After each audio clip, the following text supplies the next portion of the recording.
Baik, selamat sore teman-teman yang sudah hadir di lokasi ataupun teman-teman yang menyaksikan video ini. Ini merupakan konten kolaborasi dari PDO Project dengan tema acaranya Pol PP, Podcast Nampol bareng PDO Project dan juga bersama RGTV, Riang dan Gembira.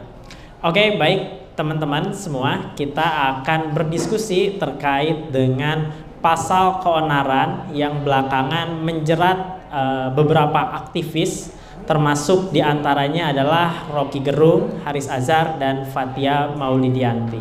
Nah, mungkin kita bakal bicara terlebih dahulu dari konteks hak asasi manusianya, sekaligus orang yang terjerat pasal tersebut, memberikan gambaran dari prosesnya mungkin. Dan kurang lebih ini nanti videonya di tag akan tayang di RGTV dan juga PDO Project, dan live di Instagram Kontras juga Kompas.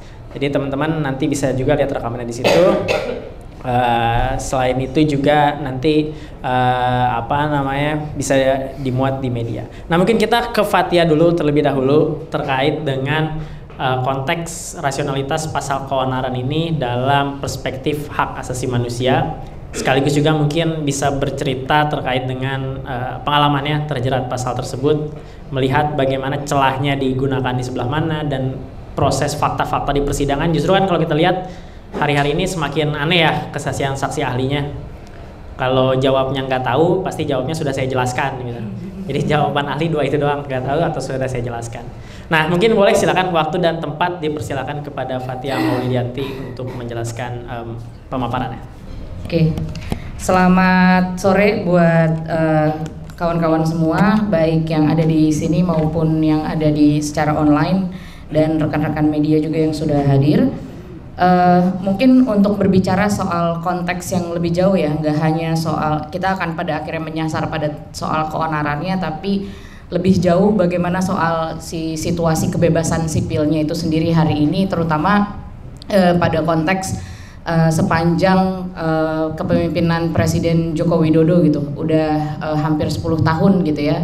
Di tahun ini kita melihat bahwa banyak sekali kemunduran di tengah rezim yang sangat berpaku pada yang namanya investasi gitu ya. Jadi kalau kita melihat gejala-gejala paling besarnya itu timbul ketika adanya dorongan dari masyarakat untuk tidak mengesahkan Undang-Undang KPK di tahun 2019 dan juga penolakan atas pengesahan RKUHP. Lalu setelah itu ada penolakan untuk Omnibus Law. Nah, dari situ kita melihat bahwa ruang-ruang partisipasi publik itu pada akhirnya dilanggar begitu. Dan juga pola-pola kekerasannya ataupun pelarangannya itu juga memiliki pola-pola yang sama gitu ya. Dalam artian bahwa orang yang ditangkap itu pada akhirnya tidak hanya menciptakan rasa takut bagi orang-orang yang ditangkap ini gitu loh. Jadi tidak hanya menimbulkan rasa trauma bagi orang-orang yang terdampak gitu sebagai korban penangkapan, tapi lebih jauh lagi ternyata efeknya itu dirasakan oleh banyak sekali masyarakat sekarang gitu. Terlebih lagi di era COVID gitu ya, ketika banyak kegiatan-kegiatan yang berbasis digital gitu, apalagi oleh organisasi masyarakat sipil, dan juga banyak orang-orang yang menyuarakan pendapatnya melalui media sosial. Pada akhirnya justru pemerintah lewat beberapa aturan gitu ya, baik dari UU karantina atau bahkan dari surat telegram Kapolri itu akhirnya memandatkan untuk punya virtual police gitu ya, yang biasanya nge-DM-DM-in orang yang mengkritik soal performa atau kinerja dari pemerintah terhadap penanganan COVID-19 gitu. Karena kita tahu bahwa di era COVID-19 itu banyak banget aturan-aturan dan juga banyak banget kritik-kritik yang disampaikan, dan itu pada akhirnya menyasar kepada pembatasan gitu ya, pembatasan melalui adanya aturan-aturan tersebut. Setidaknya ada 5 surat telegram Kapolri waktu itu yang dikeluarkan untuk membatasi ruang-ruang sipil. Ditambah lagi penanganan COVID sendiri itu malah ditangani oleh Intel, polisi sama tentara gitu. Jadi seakan-akan kita kayak lagi darurat sipil gitu. Tiba-tiba Intel bisa ngetok rumah kita terus maksa kita buat vaksin misalkan. Dan itu cukup berbahaya gitu loh dalam kehidupan berdemokrasi tentunya, karena kalau misalkan Indonesia memang mengamini ya dan juga setuju bahwa Indonesia adalah negara demokrasi, berarti seharusnya menjunjung tinggi yang namanya nilai-nilai universalitas HAM gitu, dimana nggak bisa gitu ditebang pilih HAM bagian mana aja nih yang mau kita adopsi gitu ke aturan-aturan nasional gitu. Sedangkan hari ini justru pembatasan-pembatasan tersebut malah jauh di luar dari mandat konstitusi ataupun dari standar-standar internasional yang sudah diratifikasi dan diadopsi ke undang-undang nasional. Nah, jadi kalau ngelihat dari aspek kebebasan sipilnya itu sendiri, dari kebebasan berserikat, kebebasan berkumpul, dan kebebasan berekspresi, itu banyak sekali mengalami penurunan ya. Kalau bicara data, semakin tahun makin banyak korbannya, dan yang paling banyak kena korban adalah dari sektor sumber daya alam. Nah, ini kenapa bisa terjadi? Itu dikarenakan masifnya agenda investasi dan juga pembangunan infrastruktur yang ada di Indonesia gitu. Bahwa kita tahu di Papua, terus udah gitu di Sulawesi, di pulau-pulau kecil kayak di Pulau Obi, Pulau Romang, Pulau Sangihe, itu banyak banget proyek-proyek tambang yang sebetulnya itu dikelola sama pengusaha dan penguasa juga gitu. Kalau teman-teman pernah nonton Sexy Killers, kalau misalkan teman-teman pernah nonton videonya Narasi yang menjelaskan soal bagaimana peta dari pertambangan di Papua itu sendiri dan juga soal konteks di Pulau Obi gitu ya. Contohnya, nah itu sama sekali melanggar AMDAL sebenarnya, karena yang namanya pertambangan ataupun proyek ekstraktif industris itu tidak boleh dilakukan di tanah yang lebarnya tidak lebih dari 50.000 hektar. Sedangkan di Sangihe itu cuma di Pulau Romang itu luasnya cuma 50.000 hektar dan jarak antara site si pertambangannya itu dengan pemukiman warga itu sangat dekat, cuma 1,5 km, yang pada akhirnya itu mengakibatkan pencemaran lingkungan, air, dan juga limbah dari si proyeknya itu sendiri masuk ke rumah-rumah warga dan pada akhirnya menyebabkan banyak penyakit kulit dan lain sebagainya.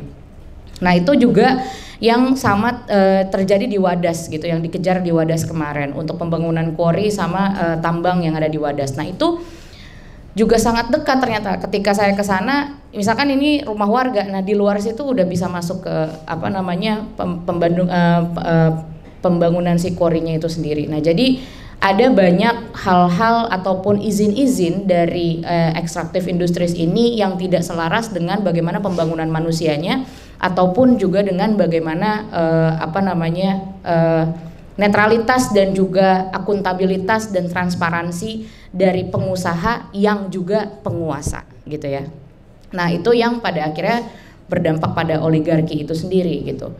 Nah, lalu saya akan masuk dari semua konteks tadi gitu ya. Kita banyak punya korban-korban ataupun orang-orang yang pada akhirnya berjuang di sektor sumber daya alam, melakukan aksi massa, mengekspresikan pendapat mereka, terus udah gitu juga melakukan banyak protes, demonstrasi dan lain sebagainya sebagai esensi dari demokrasi itu sendiri. Itu akhirnya dikriminalkan gitu. Ada 3 warga Pakel, ada Budi Pego yang dibilang komunis gitu. Terus juga ada tadi Nur Hadi juga salah satu korban, ada Jumhur dan masih banyak lagi. Kalau berdasarkan data SafeNet aja itu ada 256 orang yang kena UU ITE ataupun di pasal keonaran. Nah, keonaran itu sendiri apa? Kalau misalkan nanti mungkin Gifar yang akan menjelaskan nih apa itu soal keonaran dan soal pasal penjelasnya dan kenapa pasal keonaran itu hadir di Indonesia gitu. Karena kita tahu bahwa KUHP kita masih menerapkan hukum ketika Belanda menjajah Indonesia gitu, dan pada konteks hari itu gitu loh, ketika masih adanya sistem monarki Belanda yang pada akhirnya diterapkan di Indonesia juga. Jadi sebenarnya 11-12 sama Les Majesté gitu. Nah, ketika para warga yang terancam ini melakukan protes gitu ya, karena adanya ancaman terhadap keberlangsungan lingkungan di daerah mereka dikriminalkan. Lalu kalau misalkan mereka berhadapan langsung dengan ancaman itu, dan kalau misalkan kita ngomong terus kita dikriminalkan, lalu gimana caranya warga negara untuk bisa menyampaikan pendapat dan juga situasi yang mereka hadapi gitu? Gak bisa, karena pada akhirnya ibaratnya kita mau nggak mau ya udah terima aja kayak gitu. Padahal Jokowi sering kan bicara kalau ini pembangunan untuk rakyat gitu ya, ini adalah pembangunan yang mengedepankan kepentingan rakyat dan lain sebagainya. Tapi apakah betul bahwa kepentingan rakyat itu terpenuhi gitu dengan adanya pembangunan tersebut? Yang akhirnya menikmati pembangunan tersebut siapa? Orang-orang kaya lagi, itu orang-orang kapital, ya kan? Dan orang-orang yang sebenarnya kita bisa bilang bahasa kerennya mediocre lah gitu, atau ya orang-orang konglomerat itu sendiri gitu loh, para kapitalis yang pada akhirnya semakin kaya semakin gampang hidupnya, tapi orang-orang yang tinggal di suburban, orang-orang yang tinggal di slum area itu masih merasakan kesulitan yang sama gitu, dan bahkan mereka diusir dari tanah mereka sendiri. Jadi kepentingan rakyat yang mana? Sedangkan ketika ada rakyat yang terdampak, mereka juga nggak dapat ruang untuk menyatakan ekspresi mereka. Kemarin saya sempat juga mengisi materi yang sama gitu ya, dan saya mencoba untuk bertanya gitu sama teman-teman audiens gitu. Ketika misalkan kita, kalau kata Pak Luhut ya, dia bilang tidak ada kebebasan yang absolut gitu kan, dan yang namanya kebebasan berekspresi itu harus berdasarkan harus kritik itu harus menghasilkan solusi gitu ya. Sedangkan kalau teman-teman cek di KBBI, ada nggak tulisannya bahwa kritik itu adalah solusi? Nggak ada, ya kritik aja gitu. Dan di dalam aturan HAM-nya sendiri di prinsip Sirakusa itu tidak sama sekali diatur bahwa yang namanya kritik itu harus ada solusinya. Oke, kalau misalkan kita harus menciptakan solusi, dan warga negara juga harus berkontribusi gitu ya atas kritik-kritiknya sendiri untuk situasi negara yang lebih baik gitu. Gimana caranya kita bisa menyampaikan itu, solusi-solusi itu, ketika ruang-ruang kita untuk masuk ke dalam lingkup formal seperti pengambilan kebijakan gitu ya, itu aja nggak ada. Ketika omnibus kita ngasih rekomendasi nggak dihiraukan sama DPR, karena itu adalah undang-undang yang sebenarnya mempermudah orang kaya, mempersulit orang susah gitu, begitu. Terus di RKUHP kemarin, teman-teman mahasiswa, teman-teman LSM gitu ya, mereka juga melakukan memberikan rekomendasi, bahkan sampai bikin DIM-nya gitu, daftar inventaris masalah gitu. Tapi apakah itu dihiraukan? Enggak juga. Itu kan bentuk kritik kita sebenarnya. Nih harusnya kayak gini loh Pak, Bu gitu. Tapi cuman di noted, ya oke, noted, makasih gitu. Tapi nggak dimasukin gitu loh ke dalam undang-undangnya sendiri gitu. Jadi ruang meaningful participationnya itu nggak ada ketika kita katanya harus kasih solusi, kita aja udah ngasih solusi kagak didengerin. Ya mau ngapain? Ya kita nyap-nyap lah gitu sebagai orang yang udah milih pejabat gitu yang harusnya jadi pelayan kita, mereka kagak dengerin kita ngomong apa. Ya kita kritik lah. Kita marah, dan kita berhak buat marah ketika kita merasa tidak puas dengan kebijakan yang dikeluarkan oleh negara itu sendiri gitu. Nah, ketika kita ngeritik, tiba-tiba dikenakan pasal keonaran. Padahal dalam pasal keonaran itu sendiri harusnya sifatnya material.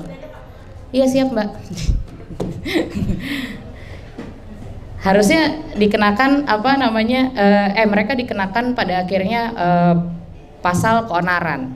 Padahal kalau di KUHP lama itu ada penjelasannya bahwa keonaran itu berarti karena pada saat itu ada situasi di mana orang pribumi itu gampang percaya ya sama gosip-gosip tetangga. Biasanya info-info A1 tuh dari emak-emak, dari rumah ke rumah tuh, ya kan? Nah, itu bisa dianggap keonaran tuh emak-emak sekarang yang suka ngegosip di tukang sayur. Atau emak-emak yang suka komen di TikTok, astagfirullah dek, nggak boleh pakai baju-baju terbuka gitu. Jadi semua komentar kontra yang ada di dalam sosial media hari ini aja itu bisa jadi materi keonaran. Lucu nggak? Negara demokrasi katanya ya, terbesar di ASEAN lagi. Ketika komentar di sosial media semuanya harus satu warna. Jadi satu orang misalkan Gifar bilang setuju nih saya nih, mantap Jokowi gitu. Semua orang harus setuju, nggak ada yang boleh bilang nggak setuju. Jadi harus homogen gitu, sifatnya respon dari publik itu harus homogen kesannya gitu. Padahal ya yang namanya pendapat itu kan bisa beda-beda gitu. Masa iya satu orang ngomong A terus saya harus A, Ma'ruf harus A juga. Ini lawyer-lawyer ini aja kalau lagi rapat aja bisa beda-beda ngomongnya, ya kan? Jadi bahkan untuk berbicara saja dan menyampaikan pendapat dalam tafsirnya kita seakan-akan harus sama, kalau enggak kita onar. Besok-besok berarti kalau kita ngeposting apa di sosial media, mau di Twitter kek, mau di mana kek, itu bisa jadi masuk pasal onar. Padahal siapa sih yang suka menciptakan keonaran? Buzzer, ya enggak? Kalau buzzer kan malah suka doxing, ya kan, suka profiling, terus udah gitu mereka bahkan melakukan hate speech gitu-gitu. Dan kalau ngomong udah nyerempetnya udah menyakitkan hati banget gitu kalau bicara. Tapi apakah itu pernah masuk ke pasal keonaran? Enggak, karena mereka adalah alat negara hari ini. Bukannya berarti saya mau balas dendam mereka harusnya yang kena onar, enggak gitu loh. Tapi ada standar ganda di sana yang diterapkan ketika masyarakat yang tidak pro terhadap pemerintah dan juga menyatakan kontraknya di sosial media itu bisa saja sewaktu-waktu akhirnya dipidanakan melalui pasal keonaran gitu. Sama halnya ketika saya dikenakan pasal keonaran karena dianggap menciptakan pro dan kontra di dalam komentar postingan YouTube-nya Bang Haris. Ya kan gak mungkin semua orang setuju sama Luhut, iya nggak? Kan gak mungkin semua orang setuju sama apa yang saya katakan. Itu hal yang biasa gitu, dinamika publik. Anggapannya bahwa satu organisasi keluarga yang isinya 5 orang, gak mungkin kan bapaknya ngomong A, anaknya ngomong A juga gitu. Kasian dong orang-orang yang broken home. Onar juga. Kan lebih dari satu. Ya enggak, ini kita lucu-lucuan aja ya, santai-santai. Jadi jadi apa namanya, kalau misalkan kita harus sama suaranya ya berarti nanti pemilu partainya cuma 1, nggak boleh 2, nggak boleh 3, nggak boleh 17, ya kan? Pemilu aja bisa beda suara gitu. Kenapa ketika kita berpendapat di media sosial kita tidak bisa berbeda suara? Jadi coba untuk para ahli yang menjadi ahli pasal keonaran, mereka harus banyak lebih belajar lagi ya soal dinamika itu, karena jujur dari komentar yang terjadi di sosial media di YouTube-nya Bang Haris itu, apakah pada akhirnya menciptakan huru-hara dan kerusuhan dan pembunuhan? Tentu saja enggak. Kalau mau kita balik gitu keadaannya. Apakah pertambangan di Papua itu pada akhirnya menciptakan kerusuhan dan juga pembunuhan terhadap warga negara? Iya. Jadi siapa yang sebenarnya menciptakan keonaran? Ya negara. Bener nggak? Nah, jadi coba negara refleksi lagi, aduh sampai muncrat, maaf. Refleksi lagi dan juga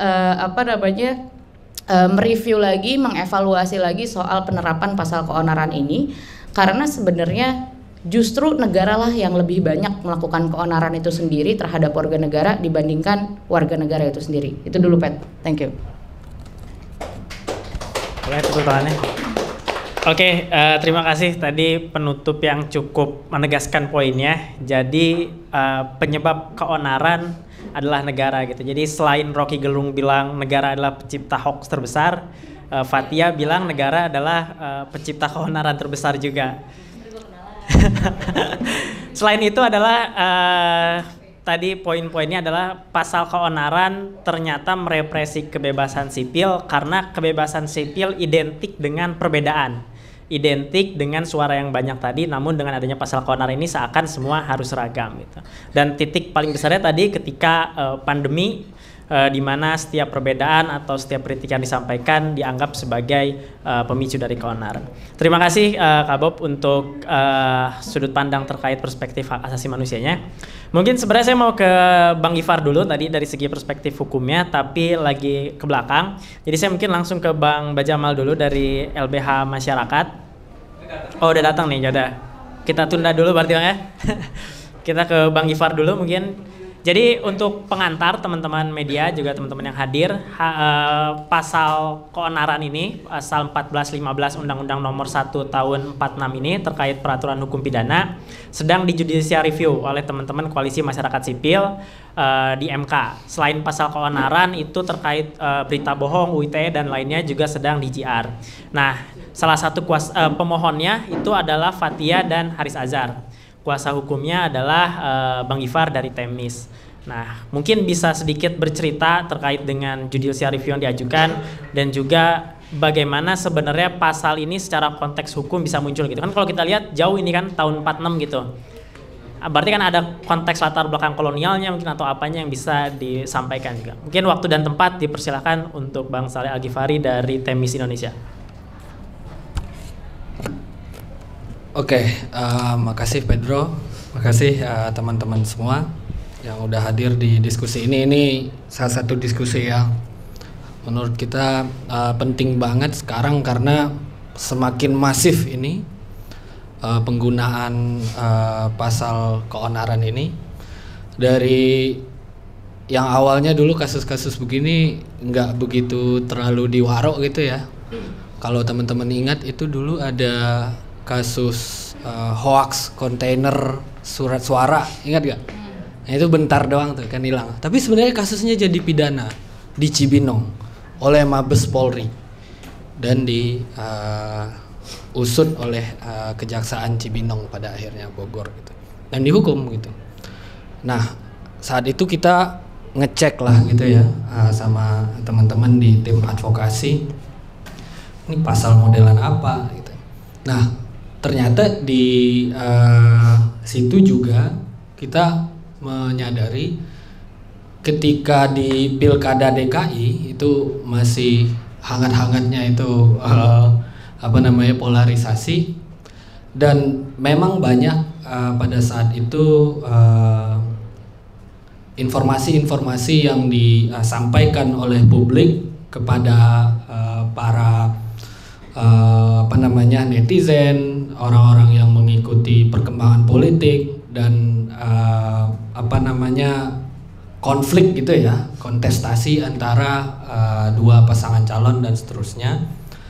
Nah, itu pertama tuh dikutip nih pasal ini yang berasal dari sebenarnya awalnya banget ini adalah peraturan pidana penguasa militer Belanda di Indonesia. Namanya di peraturan nomor 18 militer Gesah gitu dari tahun 38-an dan kemudian diadopsi di KUHP Netherlands Indi yang diterapkan di Indonesia dan ketika kita merdeka dia dicangkokkan jadi hukum pidana nasional di Undang-Undang Nomor 1 tahun 46. Tapi dia menghapus pasal asalnya. Jadi kira-kira bunyinya nih biar saya bacakan aja ya pasal asalnya itu. Barang siapa dengan menyiarkan berita atau pemberitahuan yang sesat dengan sengaja menerbitkan keonaran di kalangan rakyat diancam dengan pidana penjara paling lama 10 tahun. Nah, ini pasal awal-awalnya banget nih. Bahasa Belandanya saya nggak nemu sih. Ada di perpustakaan DPR tapi susah banget tuh minjem di situ, prosedurnya ribet. Nah, Nah tadi disinggung oleh si Bob. Kenapa ini Fatia? Ini klien saya. Kenapa ini pasal ini dibikin oleh Belanda ke warga negara saat itu warga negara koloni ya Hindia Belanda, Bumi Putra disebutkan. Jadi kita telusuri ternyata di perumusannya di memori Van Tolechtingnya itu disebutkan berkenaan dengan masyarakat Bumi Putra yang gampang terkesan, mudah percaya, maka sebagaimana pengalaman mengajarkan, penyebaran berita bohong seberapapun tidak masuk akalnya ternyata begitu mudah menyulut kerusuhan dengan akibat-akibat yang buruk. Menyasar perbuatan seperti ini dengan pidana adalah tujuan dari ketentuan ini, di mana kesengajaan juga untuk memunculkan kerusuhan disebutkan tegas dengan unsur tindak pidana. Nah, jadi kita keluar dulu sedikit dari perkembangan HAM modern, perkembangan konstitusi kita yang menyatakan kemerdekaan berpendapat itu adalah kemerdekaan, dan itu salah satu bentuk kedaulatan rakyat, gitu ya. Ini di konstitusi kita. Tapi ini di tahun-tahun 20 nih, tahun-tahun sebelum Sumpah Pemuda gitu. Pasalnya sangat jelas, walaupun diterapkan secara rasis ke Bumi Putra ini, ke Islander yang mudah percaya ini, pasalnya jelas, dia harus ada kerusuhan, harus ada kesengajaan untuk membuat kerusuhan itu. Dan menyiarkan itu di sini disebut dengan verspreiden, jadi menyebarkan, ngasih pamflet, leaflet, ngetok-ngetok rumah orang, ngasih tulisan gitu ya. Dan keonaran itu tadi disinggung si Bob, dia itu berupa kegelisahan memang, jadi ibu-ibu gosip memang termasuk, tapi agak sedikit diperketat di situ di kalangan rakyat yang tidak sedikit jumlahnya. Nah, ini penjelasannya. Jadi ini pasal pertamanya, teman-teman. Nah, kalau kita main tebak-tebakan udah jelas ini. Ini berita soal kemerdekaan Indonesia, soal kita ini satu bangsa yang harusnya tidak perlu ditindas oleh orang-orang kulit putih di Den Haag, di Amsterdam, di Belanda sana. Kita berhak atas bumi kita. Nah, makanya sangat relate nih kalau pasal ini terkait dengan ada perlawanan terkait sumber daya alam, terkait hak warga mengelola dan seterusnya, dikenakan pasal ini. Ini kayak kita balik 150 tahun yang lalu. Tapi walaupun demikian pasalnya jelas secara teori pidana, dan akan gampang ini ngelihat mana yang masuk kualifikasi, mana yang enggak. Nah, makanya para pejuang-pejuang kemerdekaan itu dulu yang dipasar oleh pasal ini, dan dia diformulasikan dalam konteks keadaan bahaya. Makanya yang bikin aturan ini militer, hukum darurat perang ini gitu. Nah, jadi dia yang saya sebutkan tadi Vernochten apa gitu, peraturan nomor 18 militer. Nah, lalu kemudian di tahun 46 ketika KUHP Netherlands Indie ini dijadikan KUHP Indonesia, dihilangin Netherlands Indinya, dia ditambah jadi 3 pasal. Pasal ini 1, terus kemudian yang melebih-lebihkan, terus kemudian yang terakhir dia padahal bisa menduga kalau berita yang dia sampaikan berlebih-lebihkan itu bisa menyebabkan keonaran gitu. Nah, dari awalnya yang doktrinnya adalah dolus, kesengajaan dengan pengetahuan, jadi dia sengaja punya niat, terus dia tahu akibatnya gitu. Hanya itu yang dihukum dari teori pertanggungjawaban kesalahannya. Terus kemudian digeser dia menjadi kulpabilitas. Jadi kalau dia abai gitu ya, kayak kita nggak hati-hati nyetir terus tertabrak orang, nah itu kan salah satu pidana yang dikualifikasikan sebagai kelalaian gitu. Nah, itu ditambahkan di pasal ayat 2-nya di pasal 14 tersebut, dan kemudian pasal 15-nya. Inilah yang ayat 2 yang menjerat Fatia ya, dan kemudian kemarin si Jumhur itu dijerat pasal 15 gitu. Karena menyampaikan kritik terkait omnibus yang dia bicara soal investor yang protes terkait omnibus dan ini tidak relevan dengan kajian mereka gitu. Dan konstruksinya saat itu harusnya semua kajiannya ditulis, padahal mediumnya Twitter gitu. Jadi dia dianggap membuat itu informasinya parsial dan dikaitkan dengan kerusuhan di halte Sarinah. Jadi yang disinggung Fathia tadi, materialnya kayak jadi terlalu dipaksakan gitu, padahal dia harusnya sangat material, menyebabkan kerusuhan gitu. Ada kausalitas, ada sebab akibat yang langsung di situ antara informasi yang disampaikan melalui medium Verspreiden tadi disiarkan secara offline lalu menyebabkan kerusuhan. Nah, konteks sekarang setelah kita punya Undang-Undang ITE tahun 2008 lalu dirubah di tahun 2016, berkali-kali diuji oleh masyarakat karena memang keluar dari mandat asli Undang-Undang ITE yang untuk mengamankan transaksi elektronik, malah menjadi alat pembungkaman. Dibedah pasal 310, 311 KUHP yang kemudian kaitannya dengan pasal 27 ayat 1, ayat 3 Undang-Undang ITE itu, MK menjelaskan bahwa ini tercantum di putusan MK, medium dari penyebaran informasinya itu tidak tercover oleh KUHP yang diberlakukan melalui Undang-Undang Nomor 1 tahun 46. Wah, udah kelamaan saya ngomong nih. Nah, sorry. Jadi ketika orang minta pembatalan Undang-Undang ITE, MK bilang nggak bisa dong, di undang-undang di KUHP kita itu offline gitu, kata MK. Jadi online ini tetap penting, ada penghinaan yang bisa dihukum kalau dilakukan secara online gitu. Nah, diskusi ini lepas ketika membicarakan pasal keonaran, karena tiba-tiba pas kasus Ratna Sarumpait itu tiba-tiba jadi bisa untuk medium online gitu pasal ini. Padahal ini kan esensinya dibuat dan diberlakukan pada saat media informasi dan teknologi itu masih sangat klasik gitu ya, melalui paper dan luring gitu. Nah, secara teori hukum pidana ini sangat-sangat bertabrakan dengan azas legalitas yang menyatakan semua perbuatan kalau belum dirumuskan di undang-undang bahwa itu bisa dipidana, tidak boleh dipidana. Azas legalitas kan esensinya itu untuk mengerem kekuasaan eksesif yang dimiliki oleh negara melalui criminal justice system ini, karena bisa menangkap orang, bisa menyita, menggeledah, menahan dan seterusnya. Dan dalam penerapan azas legalitas ini salah satu rumusnya adalah larangan melakukan analogi.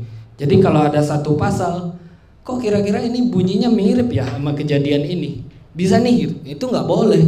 Itu yang disebut dengan analogi. Dan di KUHP baru itu kemudian dijadikan salah satu pasal.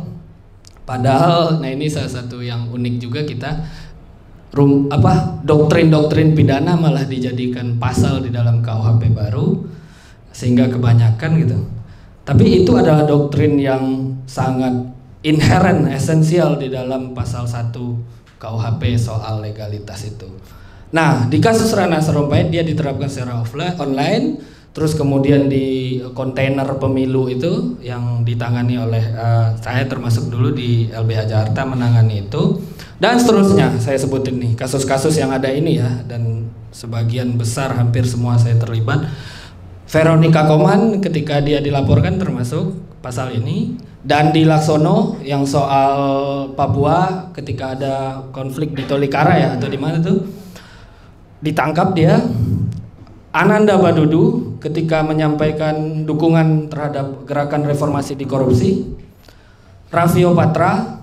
Nah, Raffio Patra ini lucu banget teman-teman kasusnya. Dia dihack WhatsApp-nya, terus pesen soal sudah krisis saatnya membakar yang dipublish oleh anak-anak di Tangerang, remaja.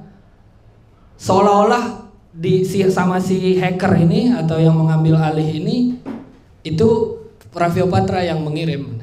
Nah, Raffio Patra kena ini. Jadi korban hacking yang harusnya dilindungi oleh Undang-Undang ITE malah jadi terdakwa ini. Iya. Iya dong, nggak terdakwa dia, tersangka dia. Iya, maksudnya tersangka malah dikriminalkan gitu ya. Jadi dia diambil alih, terus orang yang ambil alih ngirim pesan itu, terus dia ditersangkakan,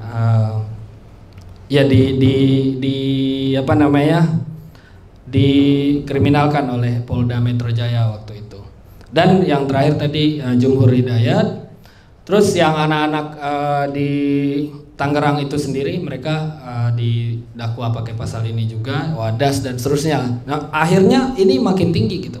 Dan ini sejalan juga dengan fenomena ketika di tahun 2016 pasal penghinaan Undang-Undang ITE itu nggak bisa nahan lagi karena diturunin jadi 4 tahun. Jadi kayaknya nih mereka kreatif gitu. Yang pertama yang ngomong soal pasal ini itu belum persis pasal ini ya. Waktu itu Rekwanto, Kabid Humas Polri, dia masih pakai pasal Undang-Undang ITE, tapi di situ khusus soal konsumen. Ada berita bohong tapi khusus soal konsumen. Nah, tiba-tiba geser ke pasal ini itu ketika Ratna Sarumpait gitu. Tapi keinginan untuk mengkriminalkan orang menyampaikan informasi lalu dilabel sebagai hoax itu udah mulai sangat-sangat meningkat di tahun 2016 itu. Nah, jadi kalau saya melihatnya ini jelas pasal rasis, pasal orientalis, melihat kita sebagai orang-orang yang nggak bisa berpikir sama dengan manusia-manusia di Belanda. Kita seolah-olah tidak bisa mengolah informasi.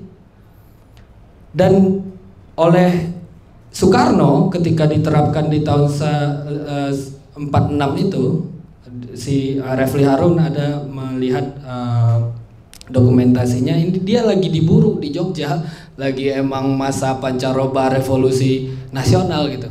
Nah ini kan kalau saya masuk sedikit ke dalam analisa HAM, ini nggak memenuhi azas legitimasi dan partisipasi. Orang ini diterapkan secara tunggal oleh eksekutif, presiden pada saat itu nggak dikonsultasikan ke DPR, nggak dikonsultasikan ke rakyat dan seterusnya. Yang kedua, dia diterapkan secara bersyarat. Disebut di situ adalah lagi keadaan bahaya, lagi masa pancaroba gitu.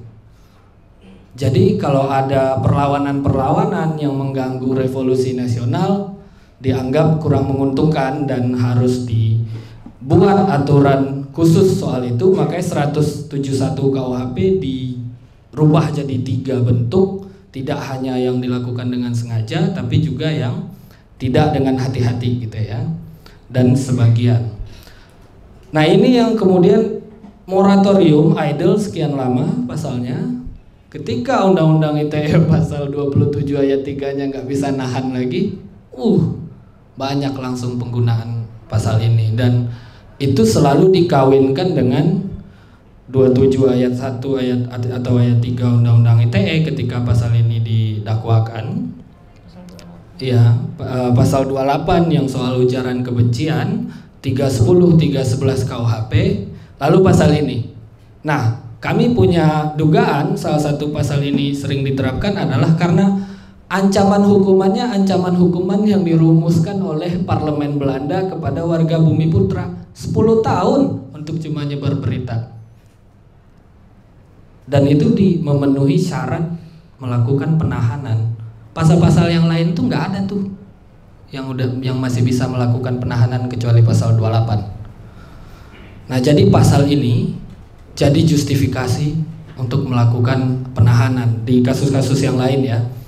Dan juga secara rumusan dia sangat longgar, los. Kesengajaannya tadi nggak harus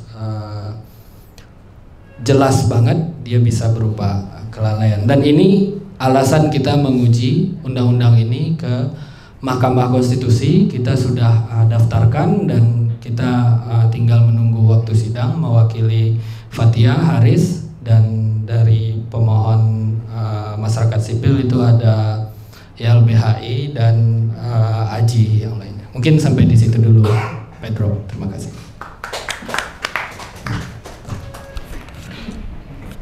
Oke, terima kasih Gifar dari Temis Indonesia. Tadi cukup menjelaskan ya terkait dengan konteks pembentukan dari pasal 14 dan 15 itu. Jadi ada watak kolonial lah dalam pasal itu kurang lebihnya, di mana dianggap situasinya rentan sehingga semua kebisingan harus ditertibkan gitu. Dan justru dalam konteks yang demokrasi yang sekarang udah semakin luas, masih diberlakukan cara penggunaannya yang sama gitu. Dan bahkan lebih menariknya justru dipergunakan dalam bentuk online-nya juga gitu. Nah, tadi salah satu pembahasan yang menarik juga terkait modus penggunaannya ya. Jadi modus penggunaannya tadi ada yang menyampaikan sebuah pandangan, terus kemudian ada unjuk rasa, yang sebenarnya unjuk rasa itu hadir dari pandangan bersama, tapi kemudian yang memberikan pandangan di awal dianggap sebagai pembantik adanya unjuk rasa tersebut sehingga dipidana gitu. Dan itu justru jadi berbahaya ya, karena melihat konteks dalam kasus Rocky Gerung misalnya, Rocky Gerung kan dia menyampaikan dalam konteks aksi 10 Agustus nanti gitu. Jadi seumpama nanti aksi 10 Agustus terdapat satu kekacauan gitu, maka memenuhi unsur dari pasal tersebut ya. Atau dibuat gitu, yang kita nggak tahu. Jadi yang penting ada keonaran tapi nggak diusut dari mana keonaran itu terjadi kan. Nah, itu yang jadi menjadi konteks berbahayanya. Nah, mungkin saya akan lempar ke Bang Bajamal dari LBH Masyarakat melihat penanganan kasus terkait pasal keonaran ini gitu, baik di kasus Rocky Gerung ataupun di kasus Fathia Haris. Karena kalau kita lihat dalam runtutan persidangannya, kadangkala pasal keonaran ini dilegitimasi oleh para ahli yang menyampaikan pandangannya di dalam berita acara pemeriksaan ketika ada terlapor ya Bang ya.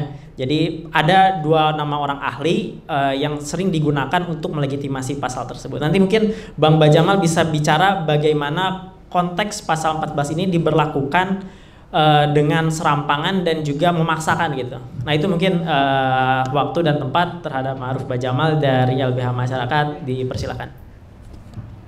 Ya, oke. Terima kasih Pedro. Selamat sore teman-teman sekalian, narasumber yang lain. Senang juga sore ini bisa berbagi pemikiran ya, karena lagi heboh nih. Kenapa heboh ya? Karena ada urusannya juga dengan Rocky Gerung, dan juga kebetulan ada klien kami juga di sini sebagai korban langsung yang kena pasal ini. Salah satu dakwaan juga yang diajukan ke Fathia dan Haris itu ya terkait dengan peraturan hukum pidana ini, baik pasal 14-nya maupun pasal 15-nya.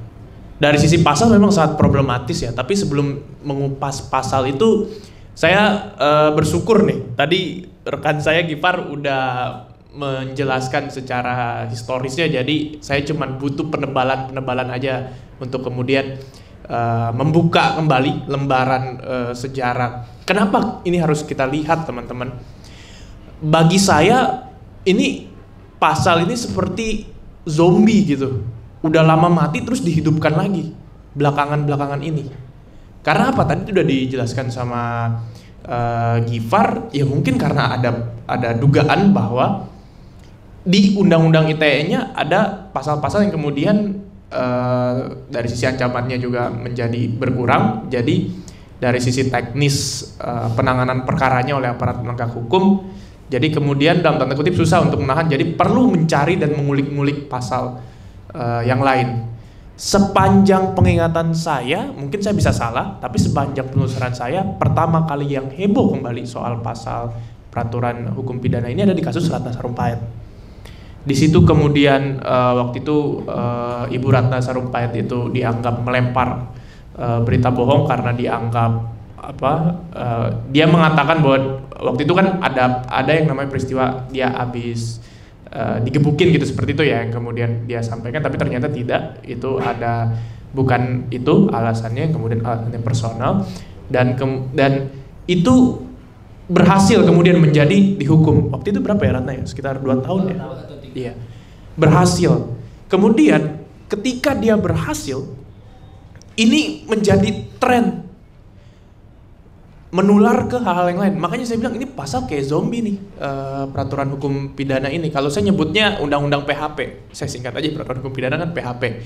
Nah, itu yang kemudian penting coba kita ulik kembali naskahnya, historisnya. Ini ditetapkan undang-undang gimana sih situasi waktu itu?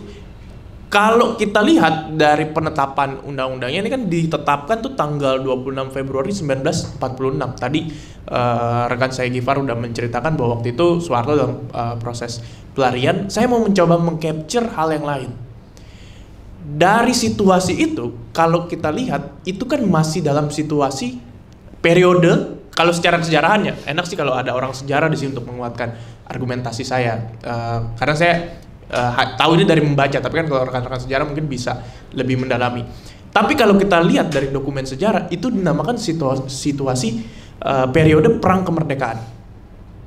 Itu masih dalam ranah perang kemerdekaan. Kenapa perang kemerdekaan? Karena Belanda belum mengakui kita merdeka secara utuh. Kalau kita lihat dalam dokumen sejarah, Belanda itu mengakui kita merdeka itu 27 Desember 1949, teman-teman.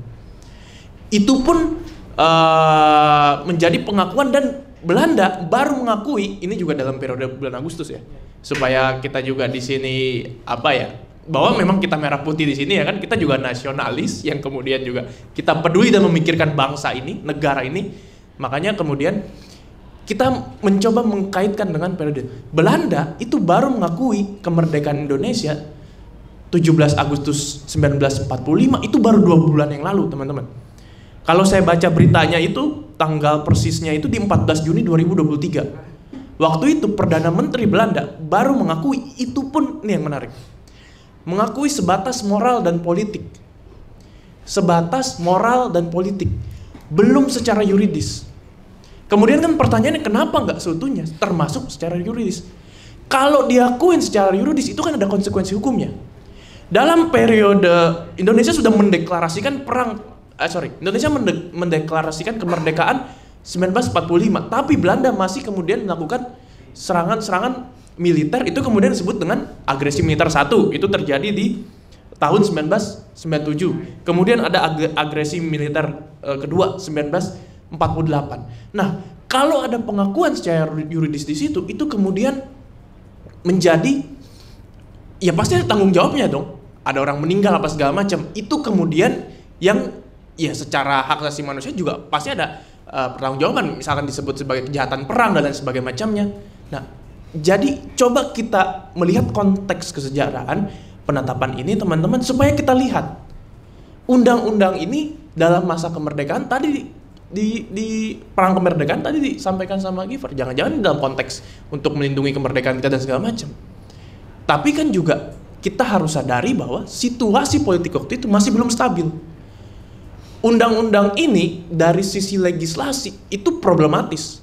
Kenapa kita katakan problematis? Secara hak asasi manusia dia tidak memenuhi prinsip hak asasi manusia. Karena apa?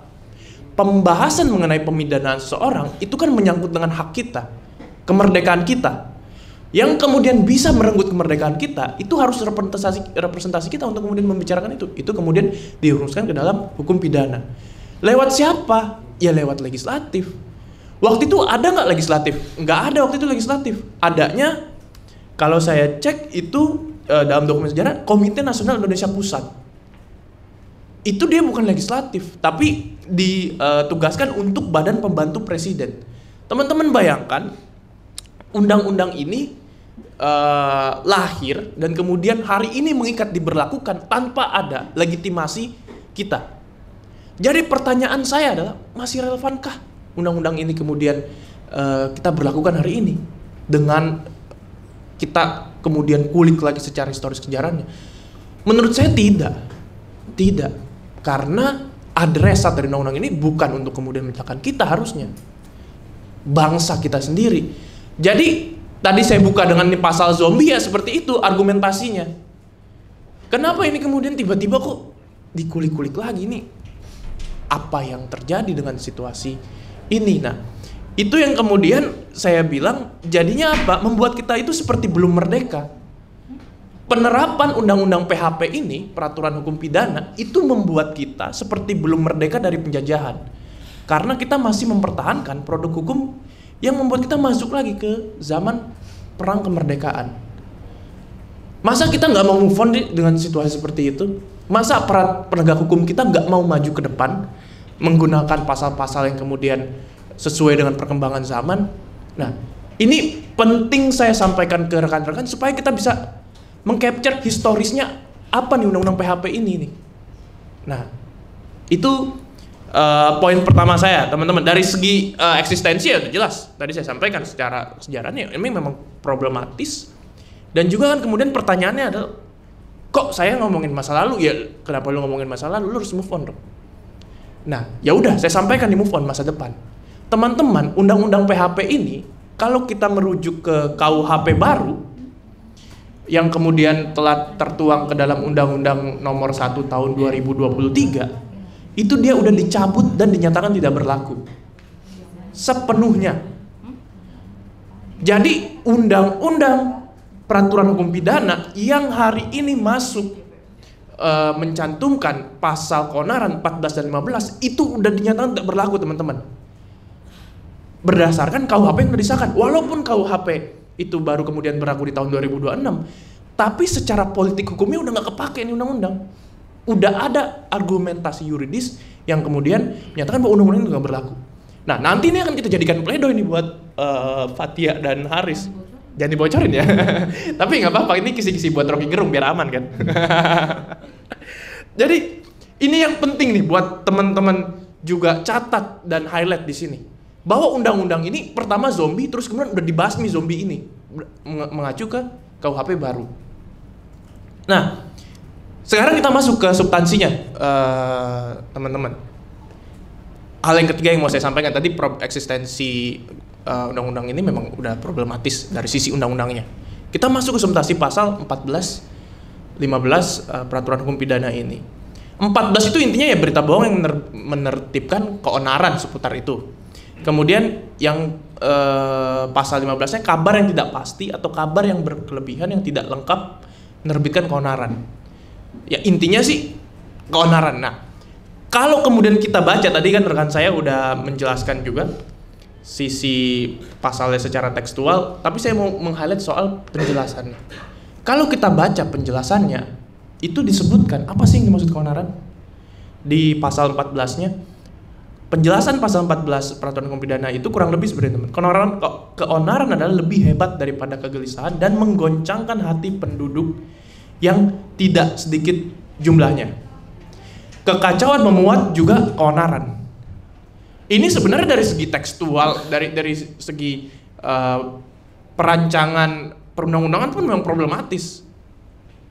Ya saya bisa mengerti kenapa undang-undangnya bisa seburuk ini proses legislasinya, karena dalam situasi kemerdekaan yang kemudian kita butuh cepat memberlakukan hukum karena ada proses transisi itu kan, kita dari yang kemudian negara jajahan waktu itu kita sebutin dia Belanda, dijajah oleh Belanda, kemudian hukum Belanda itu diberlakukan kita. Kalau anak-anak hukum tuh tahu yang dasar kenapa diberlakukan tuh ada namanya azas konkordansi, karena negara penjajah itu memberlakukan hukum dia negara jajahannya. Nah itu kemudian legitimasi. Nah kan kita udah menyatakan diri sebagai sebuah bangsa yang merdeka, perlu kemudian alas hukum kan, nggak mungkin langsung ada satu hari satu malam. KUHP baru aja itu bisa jadi di tahun ini itu melalui proses kurang lebih udah berpuluh tahun. Kalau saya tidak salah kutip itu sekitar tahun 60-an inisiasi untuk membentuk KUHP kita yang hari ini baru diberlakukan kemarin. Nah itu kemudian jadi dasar kenapa ini berlaku. Dari segi perumusannya memang problematis. Kenapa saya bilang gitu? Dari penjelasannya aja udah aneh. Kenapa lagi dia buat kekacauan memuat juga keonaran? Dia udah mendefinisikan keonaran terus kemudian membuat kalimat selanjutnya kekacauan memuat juga keonaran. Keonaran ini apa? Ya berarti kan balik lagi ngapain juga disebut gitu kan? Berarti kalau ada kekacauan ya kembali lagi kita. Keonaran yang dimaksud itu apa? Adalah lebih hebat daripada kegelisahan dan menggoncangkan hati penduduk yang tidak sedikit jumlahnya. Nah, di pasal 15 juga penjelasannya sama seperti itu soal keonaran, tapi ada penjelasan lebih lanjut itu mengatakan bahwa menyiarkan kabar benar secara yang benar tidak dihukum. Jadi ada alasan pembenar. Kita mau menyiarkan kabar benar itu tidak dihukum. Tapi ada klausanya tuh yang benar. Pertanyaannya yang apa ya? Menyiarkan kabar secara benar itu seperti apa sih? Secara benar tuh gimana menafsirkan itu? Kan konyol ini pasal. Konyol nggak konyol? Tapi saya bisa mengerti kenapa ini pasal sekonyol itu. Apakah yang dilakukan saya jadi ngomongin Fathia Haris tuh dari satu nama tuh di otak saya kan. Fathia Mulyanti ini klien kami dengan Bang Haris Azhar melalui podcast itu disebut, itu menurut teman-teman nih, jawab secara serentak gitu ya, itu cara yang benar atau tidak benar? Benar kan? Tapi kok kenapa dia masih bisa dikenain pasal ini? Kan konyol aparat penegak hukumnya. Ada 2 komentator gelisah. Nah, kalau kita lihat ke teknis pembuktiannya, tadi yang disampaikan oleh rekan saya Gifar, itu ada 2 komentator yang dijadikan saksi. Kami menanti-nanti komentator itu untuk hadir, supaya bisa kita tanyakan lah, seberapa gelisah sih saudara ini sampai kemudian mau gitu untuk memberikan testimoni ke aparat penegak hukum, masuk ke dalam keterangannya di berita acara pemeriksaan. Nah, kami menanti-nanti tuh sampai hari ini mereka dihadirkan oleh aparat penegak hukum. Makanya saya juga berharap nih kalau jaksa penuntut umum nonton acara ini gitu kan, kita kuasa hukum Fathia Haris menunggu saksi yang kemudian gelisah berkomentar bahwa apa yang dilakukan Fathia Haris itu diduga menciptakan keonaran di masyarakat. Itu kami nanti-nanti, mudah-mudahan jaksa penuntut umum nonton nih. Jadi ini aneh teman-teman pasal ini. Kenapa seperti itu? Itu yang kemudian saya bilang, gimana sih secara benar kita jadi, apakah teman-teman di sini nanti buat status di Instagram gitu kan, menyatakan suatu kebenaran, itu cara yang benar apa enggak? Menurut saya itu cara yang benar. Tapi kok kenapa masih dikenakan pasal keonaran? Itu kan logika hukumnya kemana orang-orang ini? Gitu. Nah, harusnya apa teman-teman? Dari konstruksi pasal ini, berita bohong, bagaimana sih konstruksi yang benarnya? Itu kita harusnya meletakkan adanya pengujian fakta nih. Misalkan nih konteksnya adalah berita bohong. Apa yang disampaikan Fathia dan Bang Haris, misalkan dianggap sebagai sebuah berita bohong. Itu kan logikanya kita harus tahu yang benarnya seperti apa sih? Pertanyaan kami kuasa hukum Fathia Haris, karena kebetulan juga kami kuasa hukumnya, apakah saksi pelapor yang terhormat Bapak Luhut Binsar Panjaitan itu pernah mengklarifikasi apa yang disampaikan Fathia dan Haris melalui podcastnya dalam sebuah kajian pembanding gitu? Pernah nggak ada itu? Nggak pernah ada teman-teman. Nggak pernah ada proses seperti itu. Tapi kucluk-kucluk merasa teraniaya, martabatnya tercederai, lalu kemudian menyatakan bahwa tidak ada kebebasan yang absolut, yang ada adalah kebebasan yang bertanggung jawab. Kami hormati pendapat beliau seperti itu. Tapi sebelum ke situ, harusnya yang apa sih yang benar itu juga kita kepo, mau tahu gitu. Tapi itu nggak ada. Kan jadi kesannya apa? Kesannya ya kami menganggap apa yang dialami oleh rekan kami Fathia dan Bang Haris itu adalah bentuk kriminalisasi, menggunakan kekuasaan untuk kemudian merepresi rakyat kecil. Ini kan ini rakyat kecil nih. Kita di sini rakyat, ya saya sih khususnya saya rakyat jelata. Mungkin di sini ada yang keberatan sebut rakyat jelata kan. Rakyat jelata yang kemudian tidak punya power untuk menggerakkan institusi negara. Kita nggak punya kekuatan itu teman-teman. Teman-teman bayangkan kita sipil biasa kemudian berhadapan dengan saksi pelapor yang kemudian pejabat tinggi yang punya beragam ini fakta yang saya sampaikan, beragam jabatan di pemerintahan yang hari ini berlaku. Apakah ini pertarungan yang sepadan? Ya enggak, memang nggak sepadan. Kita orang kecil dibandingkan dengan yang terhormat pelapor dari Fathia dan Haris Azhar. Tapi kan kemudian kita akan mencoba melawan dengan sebaik-baiknya, dengan sehormat-hormatnya melalui proses hukum seperti ini. Kita tunjukkan bahwa tidak seperti itu caranya. Konstruksi pasal ini harusnya ada pengujian fakta sebelum kemudian mengkriminalkan pelaku yang menerbitkan keonaran. Masa keonaran itu tercipta karena 2 komentator yang kemudian merasa gelisah? Itu kan konyol. Ada kaitannya? Itu nanti aja. Itu udah materi pembuktian. Oke. Problematikanya apa teman-teman penerapan keonaran ini? Jadi APH itu seringkali terburu-buru menyimpulkan atas suatu peristiwa telah terjadi keonaran. Saya mengutip analogi dari Bapak Robertus Robert, sosiolog dari Universitas Negeri Jakarta.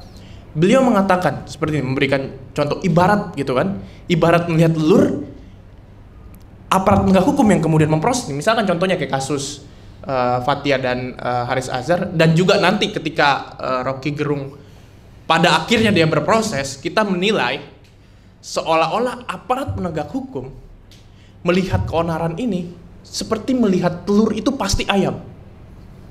Pertanyaannya, memang telur itu pasti ayam apa enggak? Kan enggak. Bisa aja itu telur bebek kan? Bisa aja itu telur jadi enggak jadi ayam, cuma jadi telur rebus, kita makan enak deh. Ya enggak? Tapi kemudian logika yang dibangun melihat pasal ini seolah-olah jadinya melihat keonaran itu ada komentator yang kemudian bertarung, 2 komentator aja kemudian berkomentar melalui jempol-jempol manisnya itu atau pedasnya itu, lalu kemudian itu disebut keonaran. Itu kan konyol menurut saya teman-teman.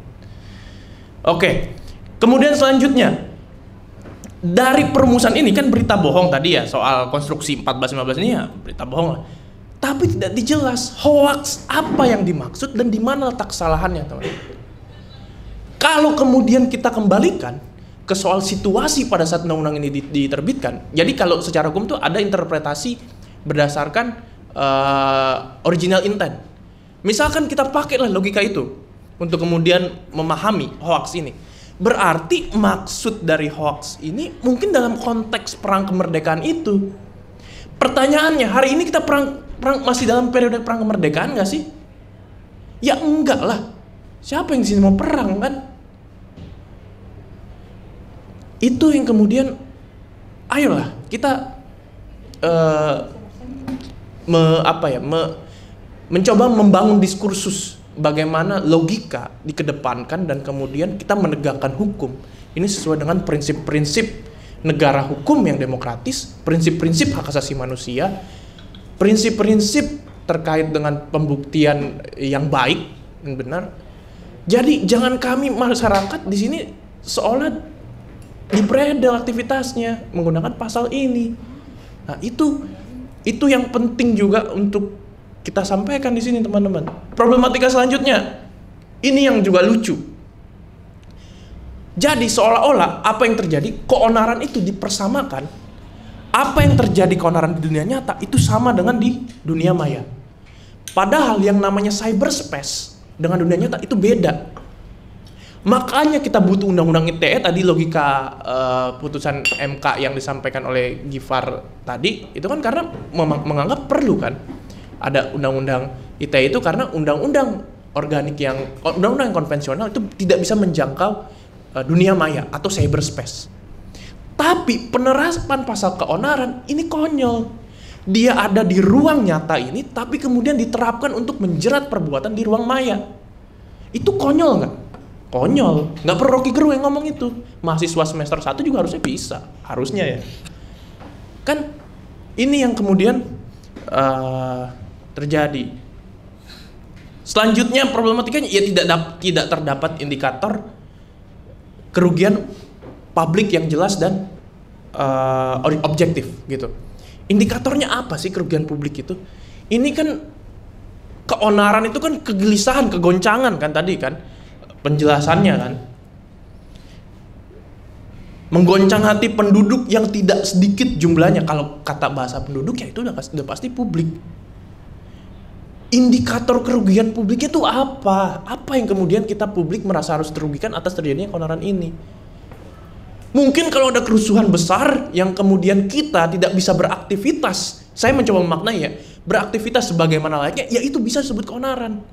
Tapi kalau hari ini kubu ini demo, hari ini kubu ini demo, kita bisa permisi numpang lewat, itu belum keonaran teman-teman, itu orang sedang menyatakan pendapatnya. Kalau itu dimaknai sebagai keonaran, itu konyol lagi.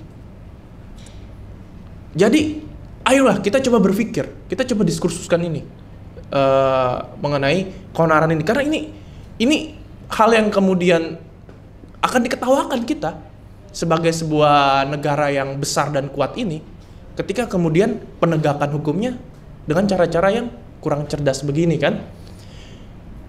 Problematika selanjutnya mendegradasi pro dan kontra, baik di dunia maya atau nyata. Jadi kalau ada pro dan kontra, itu jadi perbuatan melawan hukum.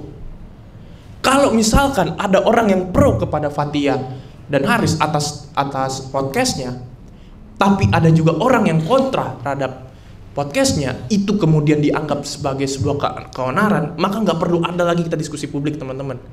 Karena pro kontra itu ternyata menjadi sesuatu yang ilegal.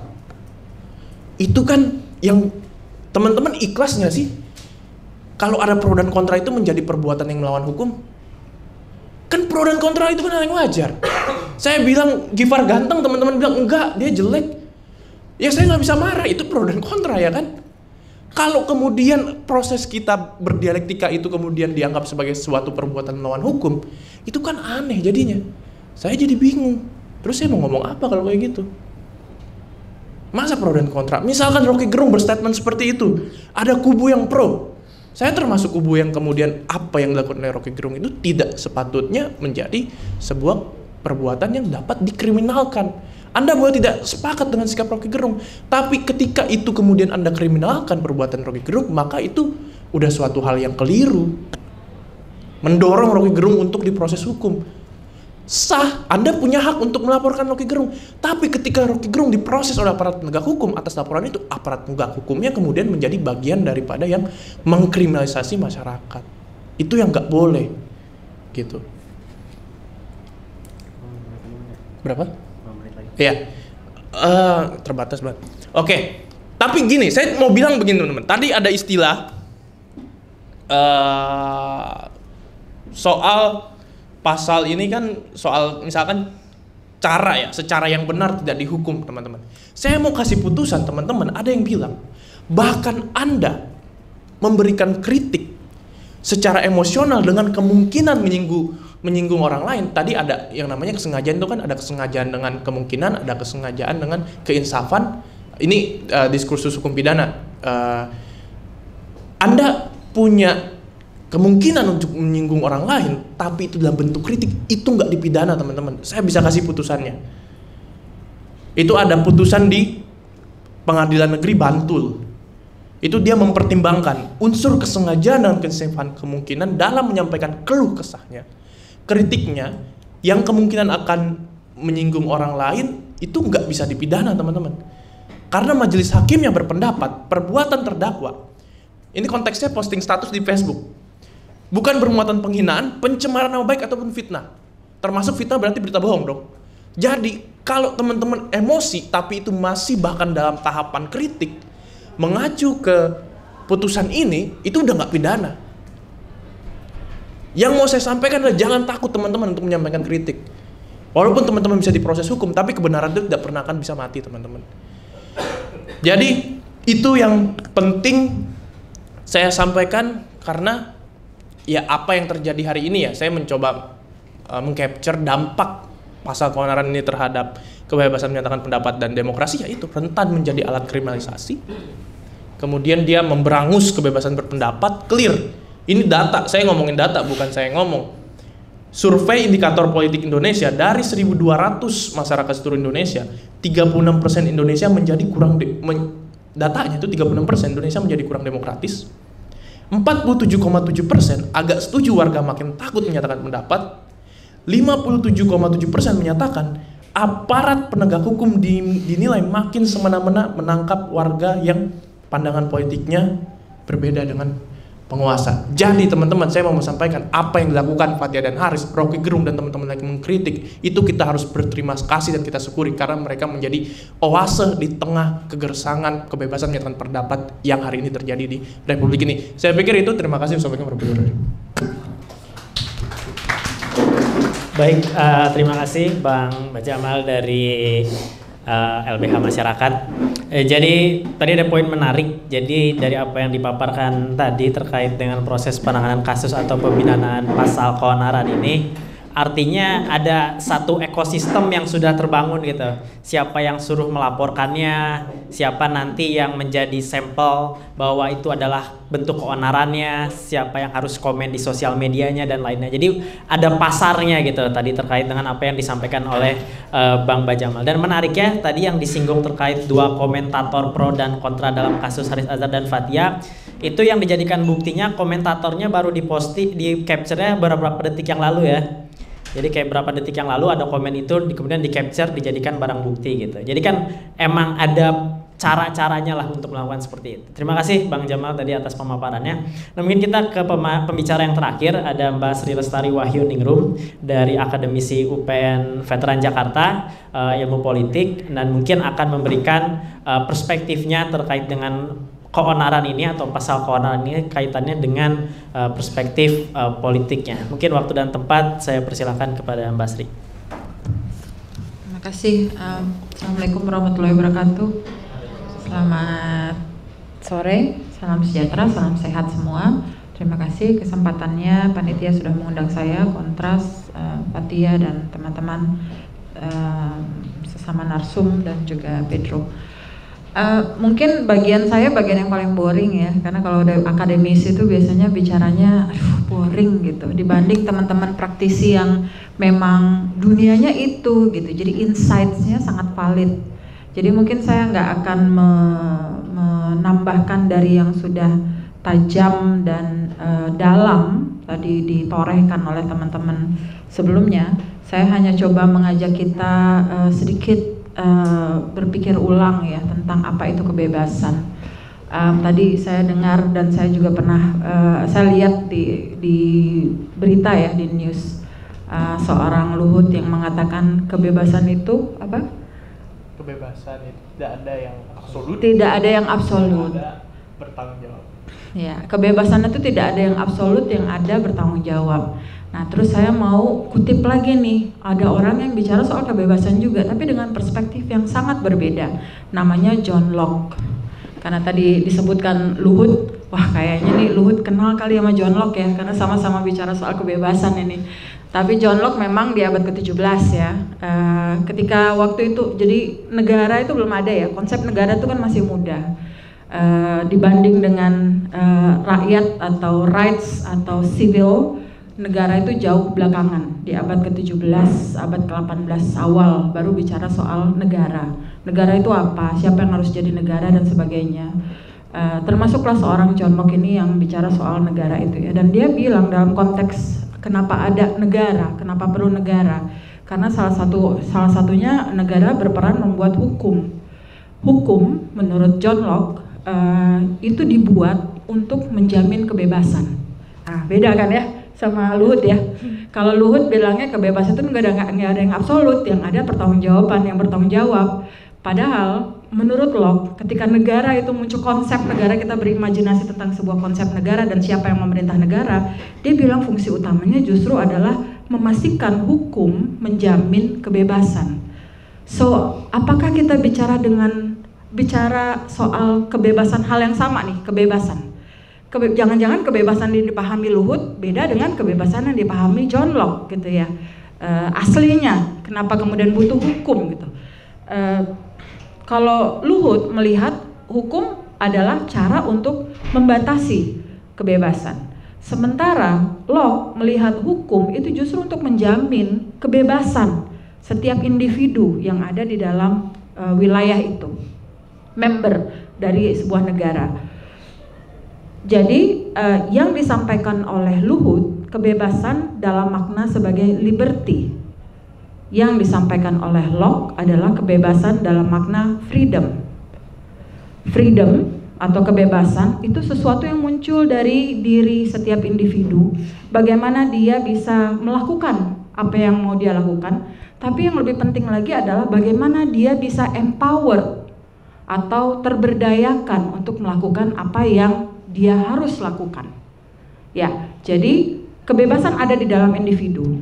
Dalam kondisi apapun, setiap orang, setiap individu selalu ada keinginan untuk berdaya. Berdaya supaya dia bebas. Ya, kebebasan adalah sesuatu yang hakiki. Karena itu adalah Kebebasan adalah satu kunci utama ketika kita bicara soal hak asasi manusia. Intinya ada di situ. Tanpa ada kebebasan, nggak mungkin kita bicara soal hak asasi manusia, karena dia langsung ketika kita menjadi individu di dalam masyarakat, maka secara otomatis kita mendapat rights dari kebebasan yang kita miliki. Beda dengan liberty. Liberty kalau di bahasa Indonesia kan kebebasan juga gitu ya. Inilah tricky-nya bahasa Indonesia ya. Freedom dan liberty itu sama-sama di bahasa Indonesia kan sebagai kebebasan. Ya, cuman bedanya liberty adalah kebebasan yang dikonstruksi dari luar si individu itu. Bukan si individu yang mendefinisi liberty, tapi kekuatan dari luar atau power dari luar yang mengkonstruksikan apa yang bisa dan apa yang selaras dengan kebebasan orang lain. Dalam hal ini, ketika Luhut bicara soal pertanggungjawaban atau bertanggung jawab, sebetulnya yang dilakukan adalah sebagai representasi power, dia membatasi liberty. Jadi liberty bisa dibatasi, tapi freedom itu nggak akan bisa dibatasi. Freedom itu inherent selama kita hidup. Itu adalah freedom. Nah, Luhut nggak paham kayaknya, ya. Jadi yang dia merasa negara atau dia sebagai ini lebih parah lagi karena dia merepresentasikan, berpikir bahwa dia adalah representasi negara. Padahal negara itu akuntabelnya kepada rakyat, kepada kita. Jadi dia sebagai representasi, menganggap dirinya sebagai representasi negara, membatasi liberty, ya, membatasi kebebasan. Padahal yang namanya liberty itu adalah sesuatu yang diberikan untuk menjamin civil, freedom. Freedom itu adalah hak sipil, ya, civil. Sipil sebetulnya bahasa yang paling mudah untuk mengartikan civil dalam bahasa Indonesia adalah adab. Ya, sehingga civilized adalah beradab. Civilization adalah peradaban. Jadi Anda bayangkan ketika liberty diberangus, artinya civil sudah tidak ada, jaminan atas civil, adab itu tidak ada. Artinya apa? Negaranya nggak beradab, atau penguasanya nggak beradab, karena tidak memberi keadaban kepada si warganya. Freedom itu adalah keadaban itu tadi ya, hak sipil tadi ya. Jadi sipil bukan sipil militer, ya oke, itu konteks yang lain. Tapi civil dalam hal ini, hak sivil adalah hak kita beradab sebagai manusia, sebagai bangsa beradab. Tapi pembatasan selalu dibutuhkan. Liberty itu selalu ingin dibatasi oleh penguasa. Kenapa? Karena terutama penguasa yang menginginkan rekognisi dalam bentuk ketaklukan terhadap orang-orang yang dikuasai. Ya, kita bicara soal hierarki ya. Ketika hierarki itu muncul, maka hierarki yang merasa dirinya di atas, yang menguasai, selalu ingin melakukan apapun hal yang cost-nya berdampak pada orang yang ditaklukkan itu menurut gitu, mengikuti gitu ya. Sehingga nggak heran kalau tadi rekan dua tadi bicara soal nature dari kolonialisme. Kolonialisme itu muncul dari satu rejim yang memang rejim penaklukan. Dia memang ada untuk menaklukkan. Jadi orang yang dikolonize adalah orang yang harus takluk pada mereka yang mengkoloni, gitu ya. Sehingga hukum dibuat untuk memastikan bahwa penaklukan itu terus ada. Artinya apa? Artinya bibit-bibit otoritarianisme udah ada di situ. Karena salah satu karakter utama dari otoritarianisme adalah dia menaklukkan orang-orang yang harus memberi pengakuan kepada keberadaan rejim. Saya bilang kalau misalnya dikatakan bahwa kebebasan itu harus dibatasi karena apalagi waktu pandemi ya, nanti chaos ini negara tidak berfungsi dengan baik. Sebetulnya tidak. Riset waktu pandemi itu ya, ada menarik satu riset dari Spanyol. Dia melihat apakah betul pandemi membuat negara menjadi otoriter, penguasa menjadi otoriter, pemerintah menjadi otoriter. Jawabannya ternyata tidak. Ya. Pandemi adalah cara untuk negara melegitimasi bibit-bibit otoritarianismenya. Jadi otoritarianismenya udah ada di situ, tapi pandemi adalah justifikasi, cara menjustifikasi supaya otoritarianisme ya diakui. Ya, jadi nggak betul kalau misalnya undang-undang ITE dibutuhkan untuk menjamin negara berfungsi baik selama pandemi dan sebagainya, menghindari keonaran dan sebagainya, karena with or without pandemi, otoritarianismenya udah ada di situ, karakter penaklukannya udah ada di situ, ya. Dengan cara orang mempersonifikasi dirinya sebagai negara, maka dia juga mempersonifikasi penaklukannya terhadap perbedaan, terhadap oposisi. Itu satu hal yang kita nggak punya ya, oposisi. Di Indonesia itu mungkin saya berapa kali ditanya sama mahasiswa, kenapa kok kita tuh pemilu waktu pemilu tuh kayaknya ini banget tuh, saling wah gontok-gontokan gitu ya, kayaknya saling ini, tapi begitu pemilu damai gitu, rangkul-rangkulan jadi menterinya dan sebagainya gitu ya, karena kita nggak punya tradisi oposisi. Jadi begitu orang yang menduduki posisi sebagai penguasa, kemudian ada orang yang berbeda atau mengkritisi, dianggap melakukan oposisi, dianggap musuh. Padahal demokrasi adalah bagaimana berteman dengan musuh. Bukan dalam arti negatif ya, tapi adalah sebuah keniscayaan dalam sebuah demokrasi yang namanya perbedaan dan oposisi. Jadi nggak ada sesuatu yang perlu ditakutkan dengan itu. Keonaran itu jadi nggak valid sebetulnya, karena keonaran itu justru sebetulnya menunjukkan ada yang berbeda, dan berbeda itu biasa. Keonaran itu menunjukkan ada yang salah, dan salah itu harus dikritisi, harus disampaikan gitu ya. Tapi keonaran dalam hal ini tidak melulu harus dimaknai negatif, bahwa nanti orang akan bunuh-bunuhan. It never happen. Percayalah, demokrasi di Indonesia adalah demokrasi yang survival. Kita selalu bilang hampir setiap pemilu, wah ini rame, ini. Demokrasi runtuh nggak di Indonesia? Nggak. Kita nggak pernah, ternyata ada keadaban gitu dalam perbedaan. Why not? Itu kemudian diakui di dalam hukum. Jadi saya pikir kita mengembalikan aja bahwa hukum itu memang untuk menjaga keadaban kita, sehingga yang perlu dipastikan adalah freedom itu ada di kita, inherent, dan bagaimana kemudian liberty itu adalah jalan untuk kita bisa tetap mempertahankan freedom kita dalam konteks demokrasi. Karena itu yang kalau dibilang kebebasan itu harus dibatasi gitu ya, tidak absolut gitu ya. Mungkin itu dari kacamata si orang yang penaklukannya tadi orang yang mau menaklukkan gitu ya. Padahal esensinya menurut saya adalah soal kebenaran. Kalau perbedaan itu atau keonaran, saya memaknai keonaran itu sebagai perbedaan ya. Saya nggak memaknai keonaran itu sebagai orang rusuh perang dan apa segala macam. Keonaran menunjukkan perbedaan satu, keonaran menunjukkan ada yang masalah di situ, keonaran menunjukkan ada yang perlu dikritisi di situ. Buat saya keonaran itu artinya. Tapi poin saya adalah jadi lupa deh. Saya tadi mau bilang keonaran perbedaan itu ya, soal perbedaan. Jadi perbedaan itu biar aja ada gitu ya. Keonaran itu biar ada. Tapi jadi politik harus dikembalikan ke politik yang beradab misalnya. Dan yang tadi saya sampaikan adalah soal kebenaran. Persoalannya adalah bukan soal keonaran, tapi persoalannya adalah pencarian kebenaran. Ya saya scholars, teman-teman di sini juga ada mahasiswa. Tadi Fatia bilang fungsinya mahasiswa, akademisi itu apa? Pencarian kebenaran kan. Dan kebenaran itu adalah sesuatu yang empiris, sesuatu yang bisa dibuktikan.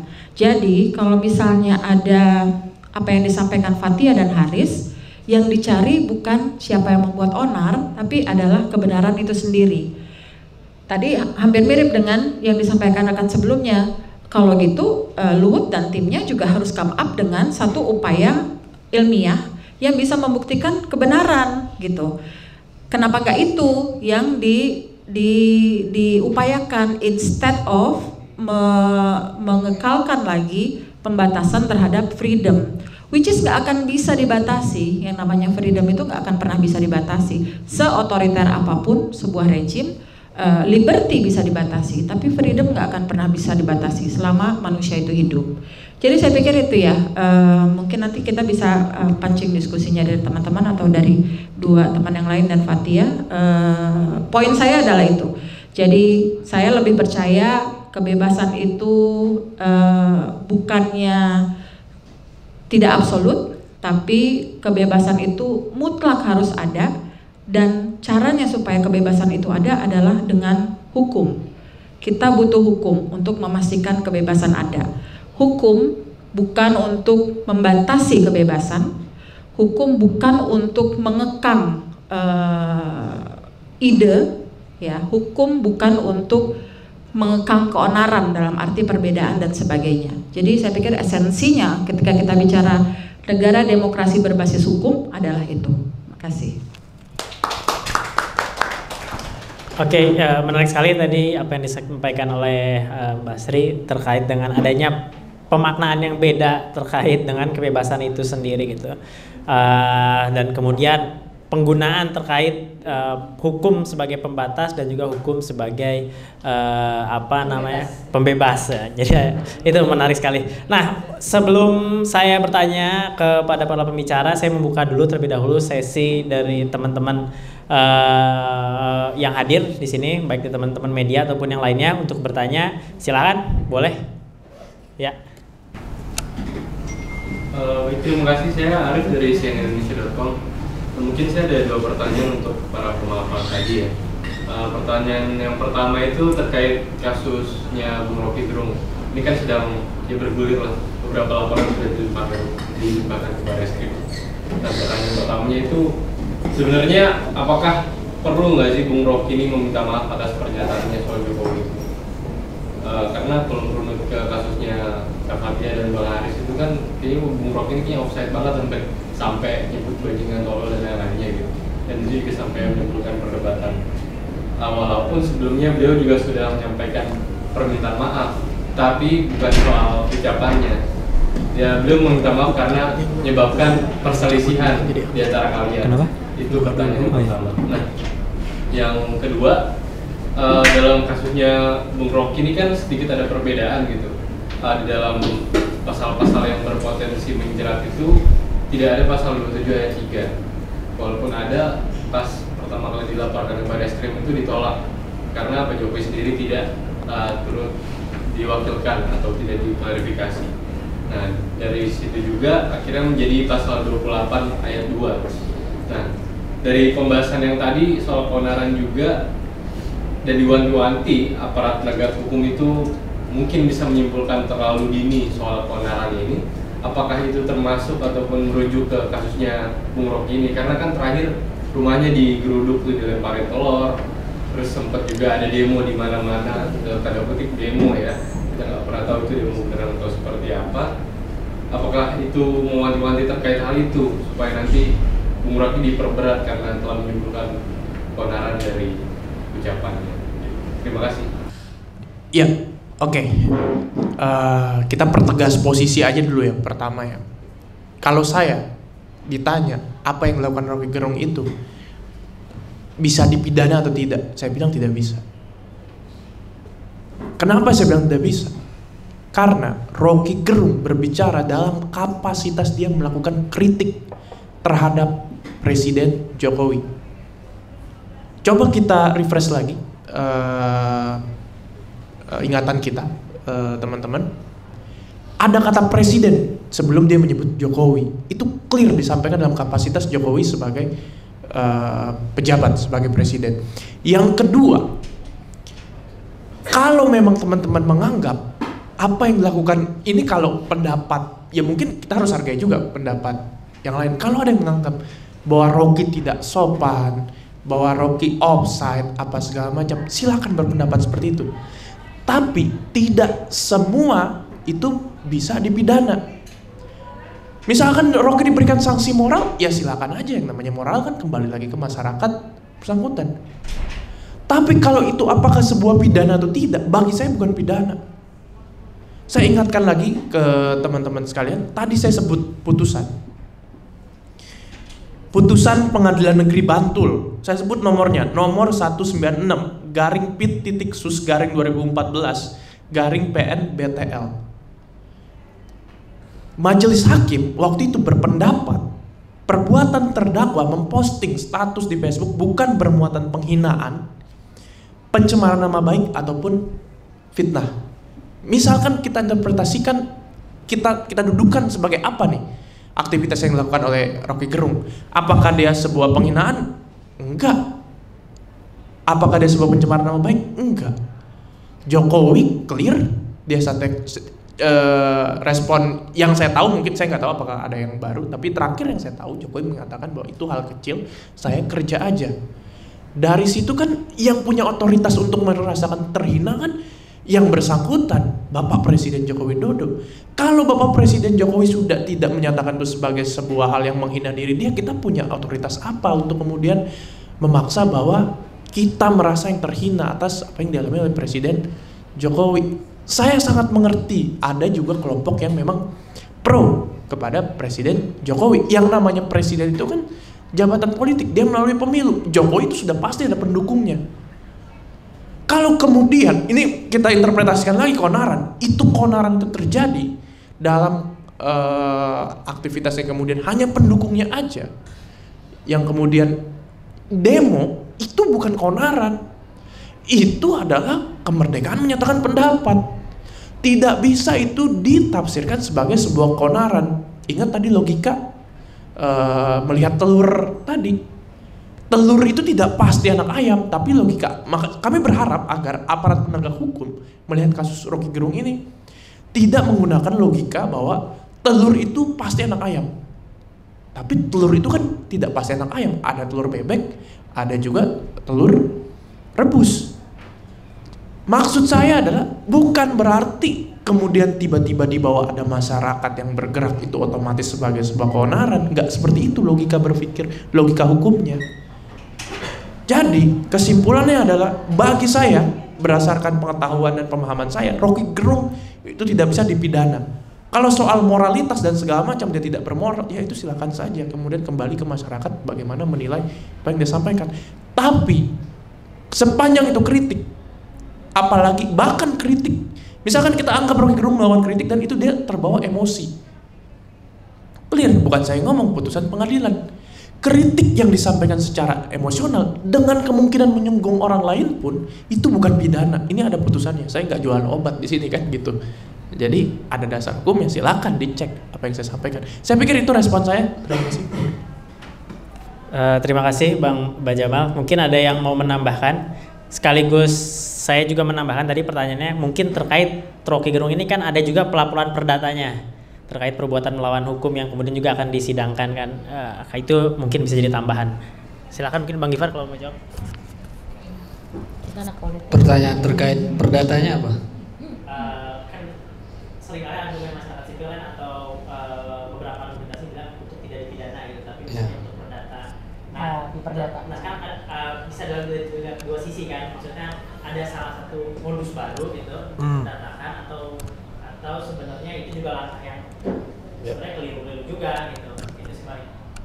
Ya, baik. Pertama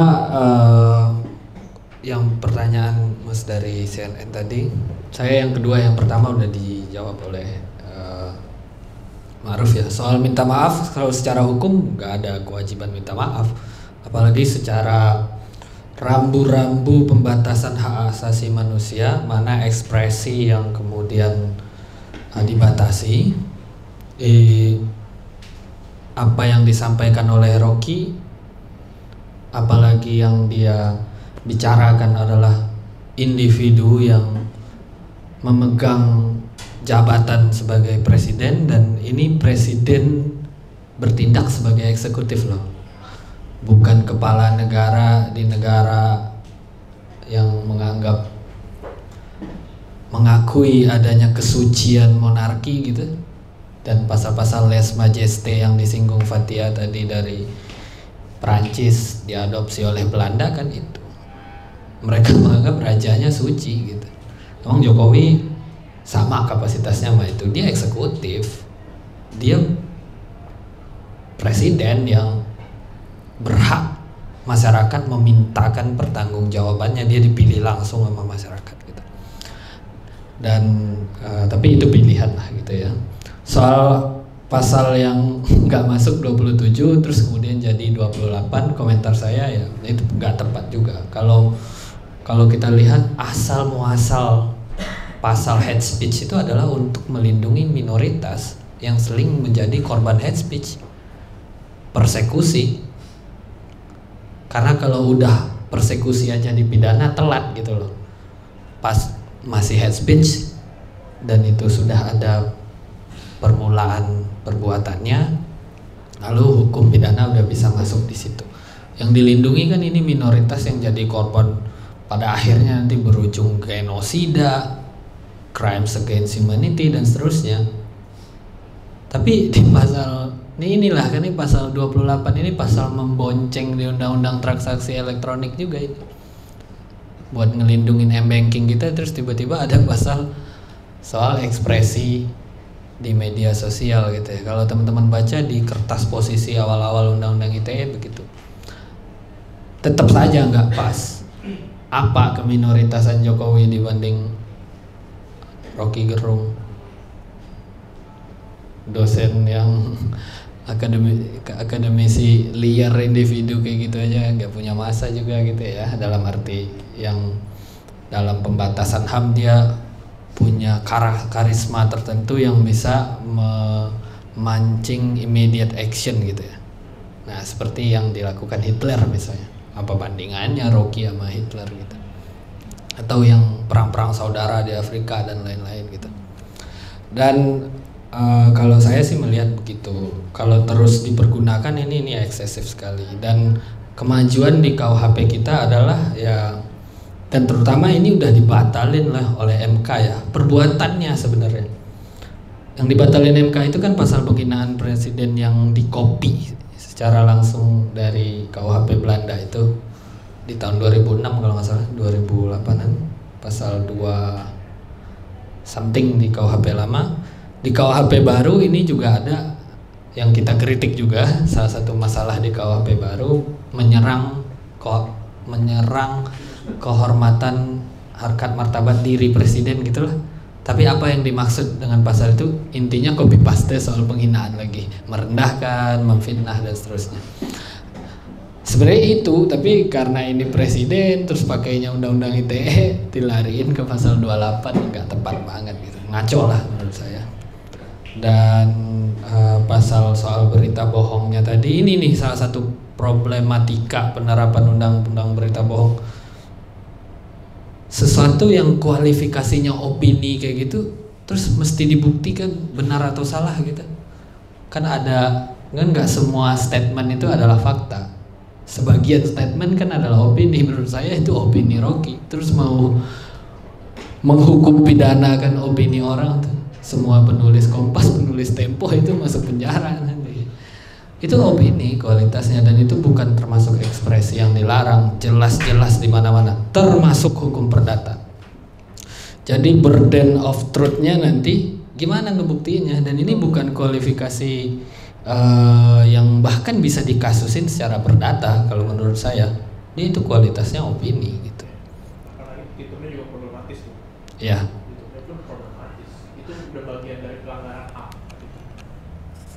Saya coba maknai petitum yang kemudian dibuat oleh salah satu individu terhadap Rocky Gerung ya, dengan kemudian meminta agar yang mulia melarang Rocky Gerung untuk terlibat diskusi, kurang lebih seperti itu ya, seperti saya lupa, diskusi atau misalkan acara TV dan segala macamnya. Itu bagi saya clear, itu bukan menjawab persoalan tapi kemudian menimbulkan pelanggaran hak asasi manusia. Masa Rocky Gerung kemudian dilarang untuk menyatakan pendapat karena dia mengkritik presiden? Itu kan menurut saya problematis tuh petitum seperti itu. Saya nggak tahu ya motivasinya tuh apa kemudian mengajukan gugatan seperti itu. Tapi clear menurut saya dengan petitum seperti itu tidak boleh kita anggap enteng tuh. Itu harus kita kritisi balik supaya ada diskursusnya, dialognya. Kalau kemudian kita mau menganggap, bahkan kita anggap Rocky Gerung misalkan menyatakan sebuah kesalahan, nggak seperti itu harusnya cara menegurnya gitu kan. Itu clear melawan, misalkan itu dianggap sebagai kesalahan, itu melawan kesalahan dengan kesalahan yang lain.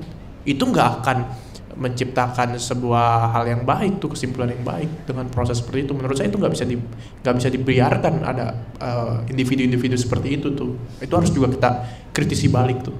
Itu sih. Ada sedikit ya, jadi kalau menurut saya sebenarnya ini kualifikasinya adalah kualifikasi penghinaan dan pencemaran di KUHP lama gitu, tapi dipaksain buat masuk ke pasal 14 dan 28 gitu, yang mana pencemaran dan penghinaan itu nggak berlaku buat presiden. Jadi ya ngaco lah kalau menurut saya. Dan untuk perdata tadi soal kerugian juga jadi problematis. Apa actual loss dari Jokowi atas statement itu? Perdata kan bukan, nggak semua hal bisa dibawa perdata juga, harus ada kerugian gitu. Apa kerugiannya? Menurut saya itu akan sulit ya untuk menilai itu. Kalau imaterial mah jarang juga pengadilan bisa menilai kerugian imaterial, jarang sekali kasus itu. Mungkin itu. Terima kasih. Oke, ada mau nambahin? Ada lagi yang mau bertanya terkait dengan keonaran Rocky Gerung, Haris Azhar dan lainnya? Saya buka, masih ada waktu, kiranya satu lagi penanya kalau masih ada yang mau bertanya. Kira-kira nggak ada? Oke, kalau nggak ada mungkin langsung pada ke closing statement dari masing-masing pembicara aja, dengan waktu yang mungkin singkat terkait dengan closingnya, penutupnya, atau mau menambahkan dari apa yang tadi telah disampaikan. Mungkin dari Mbak Sri dulu, silakan.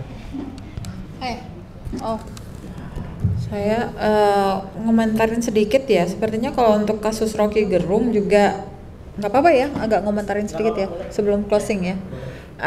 Sepertinya untuk kasus Rocky Gerung juga saya pikir ada hal yang perlu kita lihat juga, sakit di masyarakat juga ya.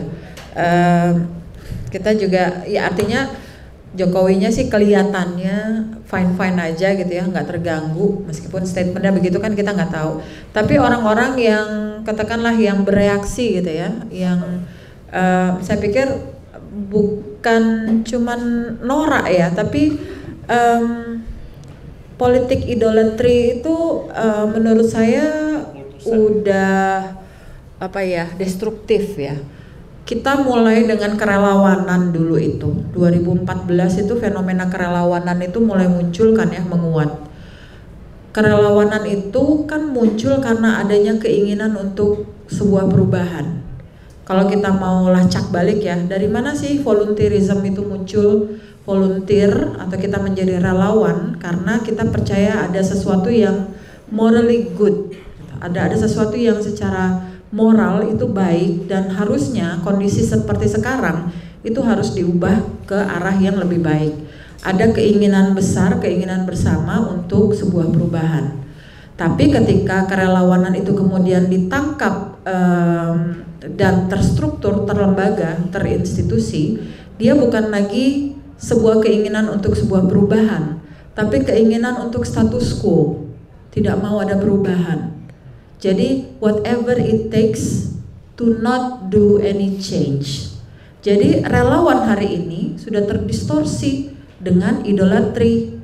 Jadi politik pengidolaan ya, idolatry, kultus tadi ya, kultus individu dan sebagainya. Tapi intinya ini adalah potensi-potensi untuk leaders yang arahnya ke populisme. Jokowi punya karakter itu di awal, populisme. Tapi kita nggak tahu nih yang berikutnya nih siapa yang jadi presiden, apakah seorang tokoh populis juga atau enggak. Tapi siap-siap bahwa kerelawanan itu kemudian menjadi jalan empuk, jalan enak untuk populisme. Dan jangan berharap hari ini, jangan berharap relawan membawa perubahan, karena relawan hari ini justru tidak mau perubahan. Ini dibuktikan dengan bagaimana bapernya mereka ketika seorang Rocky Gerung mengeluarkan pendapatnya ya, mengkritisi ya dengan cara yang paling tajam. Kita tahu lah Rocky Gerung, saya kenal Mas Rocky itu dari saya masih mahasiswa ya, dia senior saya di UI. Dari dulu ya begitu. Rocky Gerung itu dulu di politik UI sama-sama saya, tapi kemudian dia ribut sama profesor di politik UI ya cuman gara-gara begitu dengan bahasa-bahasa dia yang it's his style gitu. Kemudian dia pindah ke filsafat dan lulus di filsafat UI. Tapi memang that's Rocky. Semua orang punya caranya sendiri untuk menyampaikan pendapat. Saya mungkin cukup santun gitu ya. Mungkin Fathia bisa berbeda. Jadi ada cara-cara. Buat saya cara nggak penting. Itu kan kemasan ya. Makanan itu bukan kemasannya, meskipun kemasan juga mengundang orang untuk membeli gitu ya. Tapi rasanya apa gitu? Rasa yang ditawarkan Rocky adalah sebuah kepahitan dari kritik dia terhadap situasi hari ini, kefrustasian dia terhadap situasi hari ini, dan itu bukan hanya Rocky. Saya yakin banyak masyarakat yang juga punya kefrustasian yang sama, tapi mereka tidak punya cara yang sama untuk menyampaikan seperti Rocky. Bahkan ada yang memilih untuk tidak menyampaikan. Kebaperan ini juga saya lihat yang terjadi dengan Luhut, dengan kasus Fathia dan Haris. Saya pikir ini juga bukan cuma persoalan Luhut mau menaklukkan yang menunjukkan dia superioritas dia sebagai representasi negara, tapi ada persoalan baper juga kayaknya sih. Baper karena dia pemimpin tapi seolah-olah diragukan kepemimpinannya dengan membocorkan berita-berita yang bisa berdampak balik kepada image-nya dia sebagai pemimpin, dan dia punya agenda-agenda tentunya ya. Kalau ini dibongkar, disampaikan di publik, maka ini akan mengganjal agenda-agendanya dia ke depan. Itulah cara-cara yang kemudian dicari caranya supaya ya seperti ini akhirnya. Jadi saya pikir baper itu juga jadi fenomena mencuat ya hari-hari ini ya. Jadi kayaknya Indonesia sekarang lagi butuh politik yang kepala dingin ya. Selama kita baperan, termasuk kita yang ada di sini, berpikir itu strategis, tapi nggak usah baper gitu. Jadi karena kita punya sesuatu yang lebih besar dari diri kita sendiri. Jadi rasanya dan kolektif menjadi penting ya. Jadi menurut saya ya saya sih ingin mengembalikan kerelawanan itu kepada aslinya, nature-nya, yaitu sebuah kebutuhan akan perubahan. Nah, kalau misalnya relawan-relawan yang sekarang ini justru tidak ke arah sana, mungkin kita bisa memikirkan sebuah kolektif baru yang memang menginginkan perubahan dari bawah gitu ya, nggak melulu perubahan yang mengandalkan perubahan dari atas. Sekalian menutup ya itu ya, makasih. Oke, saya sekalian izin duluan karena juga dikejar acara yang lain. Saya nggak panjang lebar sih closing statement saya, satu kalimat aja teman-teman. Bagi saya, lawanlah narasi dengan narasi. Agar apa? Demokrasi yang kita bangun ini bukan sekedar basa-basi. Saya pikir itu aja. Terima kasih. Izin ya, semuanya ya, pamit dulu. Ngejar acara yang lain. Mantap, terima kasih Maruf. Saya basa-basi dikit dulu ya.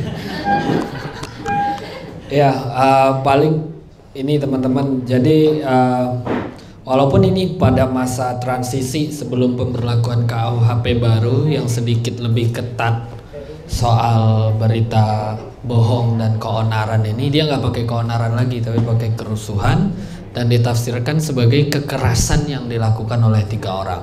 Nah sebenarnya kalau diterapkan secara benar tuh agak susah juga nanti untuk ngejerat hal-hal kayak gini gitu. Tapi tetap saja itu belum ideal karena hukum pidana masuk mengatur soal berita mana yang bohong dan mana yang tidak aja itu sebenarnya udah salah gitu. Yang diatur itu cukup kerusuhannya gitu. Kalau emang ada kerusuhan ya udah kerusuhannya dihukum, apa penyebabnya gitu. Dan hal begini cenderung melebar gitu. Nah, ketika kami menangani kasus anak yang menyampaikan kritik soal COVID di Tangerang itu, bahkan sampai yang dijadikan bukti itu buku-buku karya Eka Kurniawan, buku Tan Malaka. Nah, karena dia membaca terus kemudian menyampaikan berita itu gara-gara ini, dan ini sama jaksa disita dan diperintahkan untuk dimusnahkan. Jadi ini pasal-pasal kayak begini ini kalau ngomong soal mana yang bohong, mana yang nggak bohong ini nggak tepat sebenarnya gitu. Nah itulah yang kita lagi mau diskusikan dan meminta MK membatalkan dan sekaligus juga sebagai rambu-rambu nanti di KUHP baru gitu. Dan Fathia bersama HA biar nggak Haris dan teman-teman membutuhkan dukungan kita semua untuk ini biar semakin bisa kita tidak merasa terancam apa ya, kan ngerinya dari pasal ini itu dia bisa nahan terus diterapkan sekarang ini secara eksesif, chilling effects-nya orang jadi self censorship kan. Rocky aja itu belaga gila makanya dan Fathia dan lain-lain gitu. Yang lain-lain nih udah pasti self censorship akibat detail dari sanksi kriminal pasal-pasal begini gitu. Mungkin itu dari saya, terima kasih. Terakhir ya, harus bagus tapi nggak bisa bagus-bagus nih. Harus punchline ya. Saya rasa Indonesia ini masih negara republik ya.